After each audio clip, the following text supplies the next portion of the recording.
Hello friends, and welcome back to the horror section.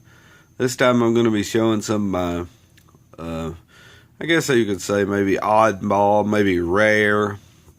I know a lot of people like seeing the rare movies, and a few of these are kind of rare. Most of them are, I guess.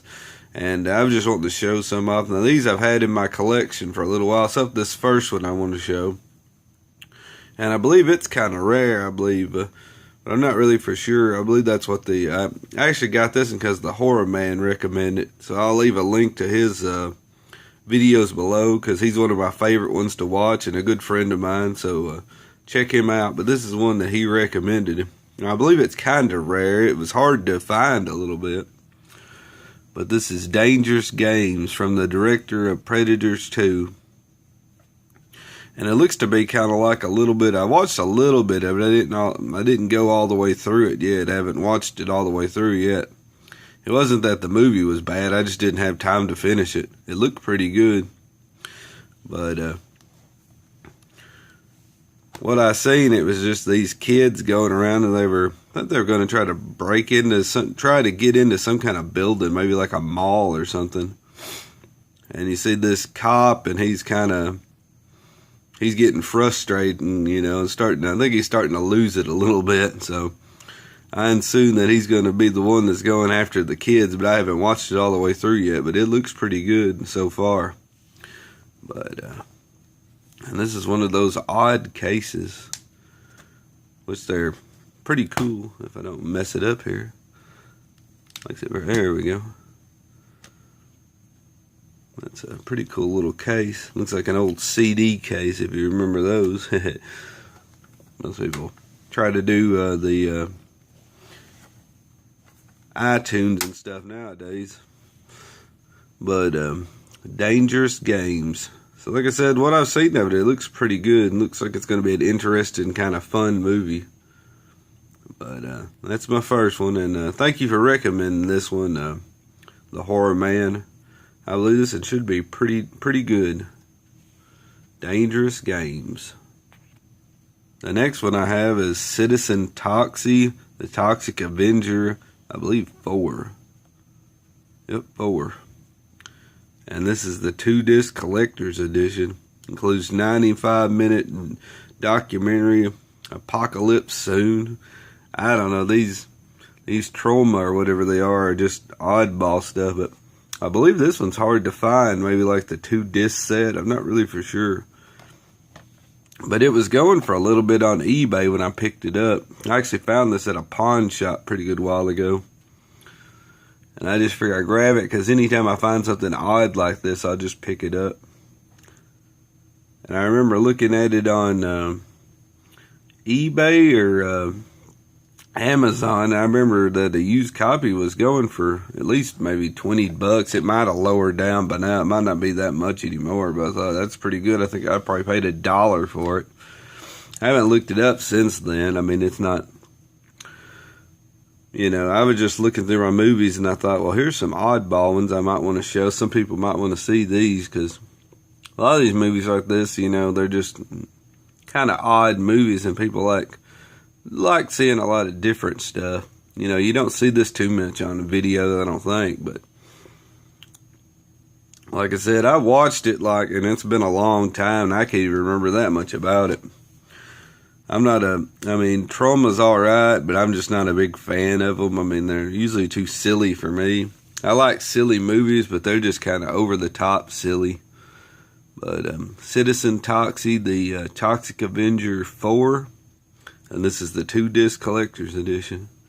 So that's kind of cool.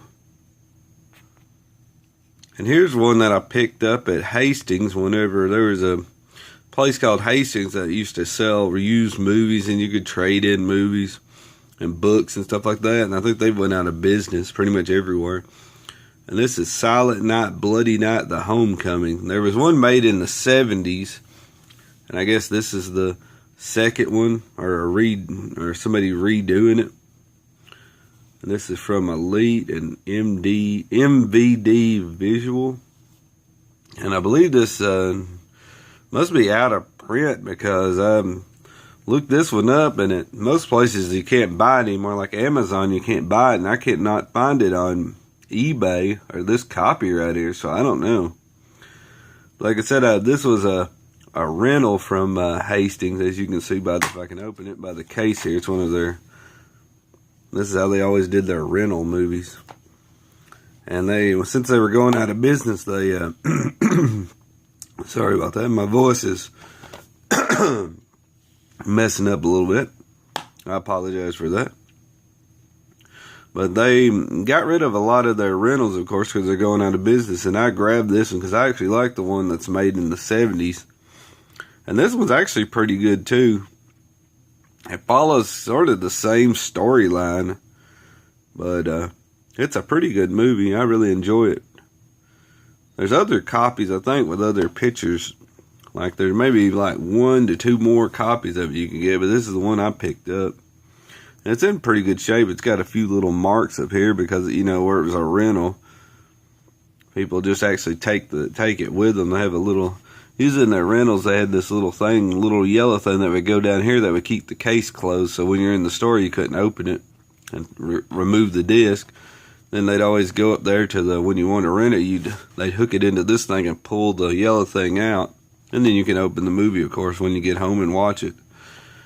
But, it's in pretty good shape, considering, you know, people are maybe renting this. Of course, I don't know. They might not, Silent Night, Bloody Night, the Homecoming might not have been a big rental, but I'm glad to get it. And like I said, I can't hardly find that much about it, like, where else you can buy it from. I didn't see it too much on eBay, and I didn't see it on, the Amazon was out of stock or something like they usually say. So, I mean, this must be out of print and kind of hard to find. So that's why I figured I'd show it in this video. Just showing some of my oddball ones, kind of rare movies.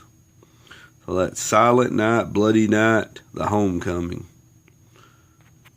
And here's another one, just the same, that I got from Hastings. As you can see, it's got the same little thing. And like I said, I just always pick up oddball stuff. And this one, Bigfoot. And see, it's an actual trauma. And this one, for some reason, was actually going for a pretty good amount on Amazon at one time. I don't know why. It's kind of a silly movie. It's a enjoyable throwback creature feature. I mean, it's not like that I can remember. I don't think it was terrible, but it's not great or nothing. And for some reason, I guess it's just hard to find. They didn't make very many copies, I guess. I don't know. It was actually going for a little bit on eBay there for a little while. I don't know if it still is or not. But, I mean, it's just one of those movies, you know, they only make a certain amount because they don't think they're going to sell very many, I guess. And people kind of like it and they want some more of it. And then, you know, they're not going to... The company's just probably not going to put no more out because, you know, it's just an obscure, oddball movie. But I'm glad to have it. Bigfoot. And like I said, it's not the best in the world, but it's alright to watch. It's just one of those you might want to watch once or twice, and that's probably about it. Usually these movies like this are just kind of fun just to see what you got, because you never know when you get a movie like this, you just want to kind of put it in and check if it's going to be awful or kind of good, or, you know. Usually they're terrible, but that's Bigfoot for you. And last but not least is the Twilight Time of Strange Invaders. And I actually liked this movie really good. It was kind of like I think the movie was kind of be like a throwback movie to the sci-fi movies of the 50s. With aliens and stuff. It's a pretty good movie. If I remember right, it's like this person comes up missing, and Paul LaMatt, which is the lead actor there, he has to go try to find his wife because he can't figure out where she's at. And she goes back to this town where I guess aliens were there, and they kind of take over the people and make themselves look like people. And it's a pretty fun little movie. Like I said, I think the director meant to kind of actually make it look like a 1950s movie. You know, kind of it doesn't play itself too seriously. It's just a fun alien movie. I really like it. And I actually got 2 copies of this. Somebody had a copy, and I already ordered mine, so I just kept this one sealed. I figured I'd show the sealed one.